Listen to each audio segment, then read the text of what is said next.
Salutare la toată lumea! Ca de obicei, fiind miercuri, revin cu un alt tutorial. Astăzi o să vă învăț câteva chestii de bază în HTML folosind Notepad++.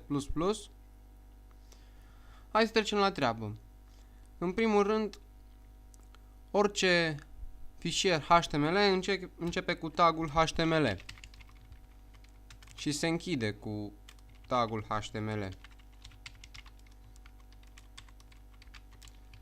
Dacă vreți să scrieți un titlu, tot timpul orice text se pune între astea două, mai mare, mai mic. Da? Deci un titlu scrieți title H1. Acesta este titlul și apoi le închideți. Întâi închideți H1, apoi title. Dacă vreți să scrieți un paragraf, scrieți pur și simplu un P de la paragraf. Acesta este primul paragraf. Apoi îl închideți. Ok. Dacă vreți să scrieți cu alt gen de scris, de exemplu vreți să scrieți ceva cu italic, să scrieți un subtitlu cu italic. Un subtitlu îl puteți scrie cu H2 italic, I de la italic. Acesta este un subtitlu scris cu italic. Apoi închideți scrisul italic și H2. Dacă vreți să scrieți cu bold, scrieți pur și simplu B de la bold. Acesta este scris bold.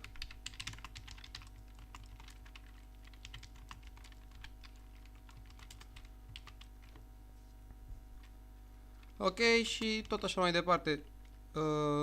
DL este un alt gen de scris. Dacă nu cumva este scrisul tăiat. Acesta este un alt gen de scris. Ok. Și tot așa mai departe puteți să faceți și tabele. Deci să vedem. Tables. Iar aici putem pune, depinde, mai multe coloane sau linii, dar asta e puțin mai dificil și mai greu de explicat și voi explica probabil cu un alt tutorial. Ce mai putem face? Putem schimba, de exemplu, culoarea. Să scriem un paragraf cu scris italic de culoare, eu știu, font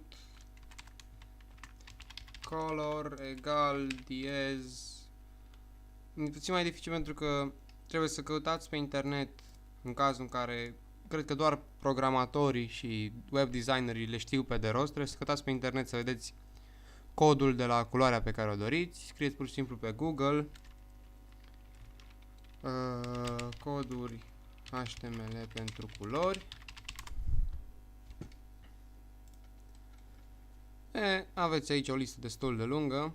Dați pe Google să vedem. Eu o să iau un roșu care este diez FF0000. Așa. Să șterg și diezul care l-am pus înainte. Ok, și aici o să scriu. Aici e scris cu roșu. Sau haideți să-i dăm și un italic. Aici e scris cu roșu. Închidem italic. Închidem font.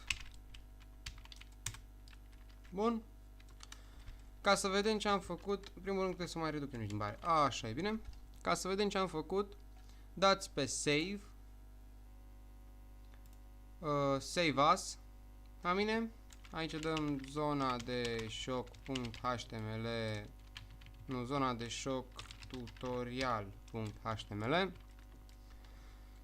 Tot timpul salvați fișierul cu .html pentru ca browserul să-l primească ca fiind HTML. Dăm save. Și acum să verificăm pur și simplu ce am făcut. My Computer, unde avem respectivul nostru fișier HTML. Iată-l. Și așa arată. Sper că v-am fost de folos cu chestiunile de bază din HTML. Până data viitoare, numai bine. Nu uitați să vă abonați și să dați și pe la prieteni. Și un like, în cazul în care v-a plăcut sau v-a folosit cu ceva. De-abia aștept să ne mai vedem.